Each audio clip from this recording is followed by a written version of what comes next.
નમસ્કાર દર્શક મિત્રો, નવા વિડીયો સાથે આપ સૌનું હાર્દિક સ્વાગત છે. હું છું સોલંકી દર્શના. બોટાદ પોલીસે આ હુમલાના સંબંધમાં 13 જેટલા લોકો વિરુદ્ધ ગુનો નોંધી કાયદેસરની કાર્યવાહી હાથ ધરી હતી.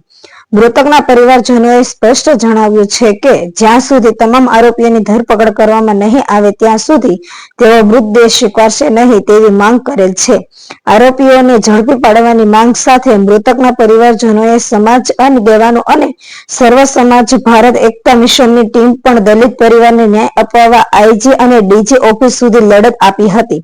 બોટાદ પોલીસ દ્વારા કડક કાર્યવાહી કરવા માટે લેખિત બાંયધરી આપી હતી તેમજ ખાતરી આપીએ છીએ અને આ ગુનાની તપાસ નિષ્પક્ષ રીતે કરવામાં જણાવ્યું હતું. જેમાં જય ભીમ સર્વ સમાજ એકતા મિશનના સંસ્થાપક રમેશભાઈ વણકર, રાષ્ટ્રીય અધ્યક્ષ દેવેન્દ્ર મકવાણા, વિષ્ણુભાઈ રાવત, ભીમ આર્મીના પ્રદેશ સંગઠન મંત્રી વિનોદભાઈ વણકર, વડોદરા જિલ્લાના મહિલા અધ્યક્ષ નેહાબેન પરમાર અને બીજા સાથે મિત્રોએ ગાંધીનગર ડીજીપી ઓફિસની આગળ ધરણા કરી ન્યાય માટે સંઘર્ષ કરી અને પીડિત પરિવારની જે માંગણીઓ હતી એ માંગણીઓને લેખિત લઈ વિવિધ પરિવારને ન્યાય અપાવ્યો હતો. બ્યુરો ચીફ દિનેશકુમાર બાબરીયા ઘેટી સાથે રિપોર્ટર જીતેન્દ્ર સોલંકી, રામધરી. રમેશભાઈ, આજે તમે ગાંધીનગર ડીજીપી ઓફિસે આવેલા તો તમને અંદર ગયા તો શું જવાબ આપ્યો? અમે કાલના અહીંયા હતા. આજે અહીંયા અમને યોગ્ય જવાબ મળ્યો છે. હવે ડેડ બોડી સ્વીકારી અને આગળની પ્રક્રિયા થશે કે જે અમારી માગણીઓ હતી એ સરકાર સુધી પહોંચી છે અને અમારી માગણીઓને સરકારે યોગ્ય રીતે માન્ય રાખી છે કે અમારી જે સત્ય માગણીઓ હતી, ન્યાય માટેની જે માગણીઓ હતી એ તમામ માગણીઓ આજે જય ભીમ સર્વ સમાજ અને ભીમ આર્મીના કાર્યકર્તા, જનતા સેનાના કાર્યકર્તા બધા જ અન્ય સંગઠનો સાથે સહકાર આપી અને આ એક બહુ મોટી સફળતા પ્રાપ્ત થઈ છે. તે બદલ તમામ સંગઠનોનો પણ એ છે પીડિત પરિવારને આવી રીતે જે સાથ સહકાર આપ્યો તે રીતે ગુજરાતમાં કોઈ પણ જગ્યાએ આવો બનાવ બને ત્યાં આગળ હંમેશા માટે આવી જ રીતે સાથ સહકાર આપતા રહેજો કે ભવિષ્યની અંદર બધાને ન્યાય મળે અને બધા પણ ન્યાયના અધિકાર છે. આપણે ગાંધીનગરના તમામ પોલીસ સ્ટાફને અહેવાલ કરીએ છીએ કે એમને ખૂબ સરસ આપણી સાથે ન્યાય અપાવવા માટે પણ એમને બહુ મદદ કરી છે અને સાહેબ સુધી આપણી પૂર્ણ રજૂઆતો એ કરી અને આપણને ન્યાયના ત્યાં સુધી લઈ ગયા છે. તમે શું કહેશો બે શબ્દ?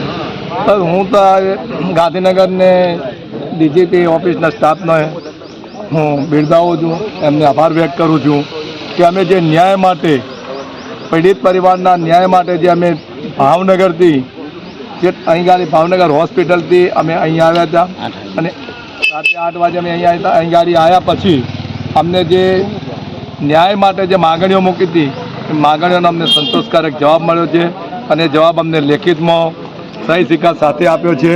એટલે હું એના ડીજીપી સાહેબનો પણ આભાર વ્યક્ત કરું છું. અને પાછળ અમારો લેટર પેડ ઉપર અમે અમારી માગણીઓ મૂકી હતી એ માગણીઓનો પણ અમને સ્વીકાર કર્યો છે અને એ બદલ હું ગાંધીનગર ડીજીપી સાહેબનો અને સ્ટાફનો આભાર માનું છું. જય ભીમ, નમો બુદ્ધાય.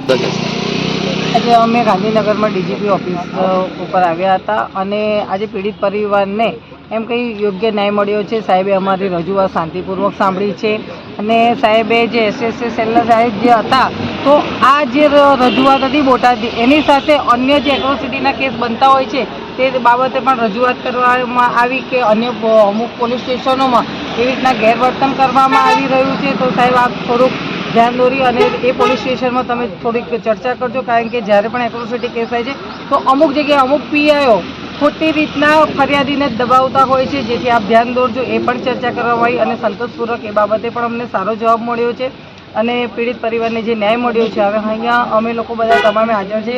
પીડિત પરિવાર પણ આનાથી સંતોષકારક છે અને યોગ્ય તપાસ થશે. બોટાદની જે ઘટના બની છે એમાં યોગ્ય તપાસ થશે. યોગ્ય તપાસ થયા પછી જે કંઈ પણ ખૂટતું વધતું હશે એ સાહેબ તપાસ કરી અને જે કંઈ પણ આરોપીઓ હશે તેમને અરેસ્ટ કરવામાં આવશે, કાયદેસરની કાર્યવાહી કરવામાં આવશે. જે અધિકારીઓ જે છે જેમની ભૂલના કારણે આ થયું છે તેના માટે પણ તપાસ કરવામાં આવશે અને તેમના વિરુદ્ધમાં પણ કાર્યવાહી કરવામાં આવશે એવો અમને સંતોષકારક જવાબ આપ્યો છે. જય ભીમ. બોલો. જય ભીમ, નમો બુદ્ધાય. સર્વ સમાજ એકતા મિશનથી હું રમેશભાઈ દેવેન્દ્રભાઈ સાહેબ આજે 4 દિવસથી અને 5મો દિવસ થઈ ગયો સતત લડાઈ આપી રહ્યા હતા. આજે ડીજીપી ઓફિસે આવ્યા એટલે અમને સંતોષકારક જવાબ મળ્યો છે અને એટલે બદલ તો અમે ગાંધીનગર પોલીસનો ખૂબ ખૂબ આભાર માનીએ છીએ. જય ભીમ. અને અમારી માગણીઓ સ્વીકારી લીધી છે. જય ભીમ. જય ભીમ.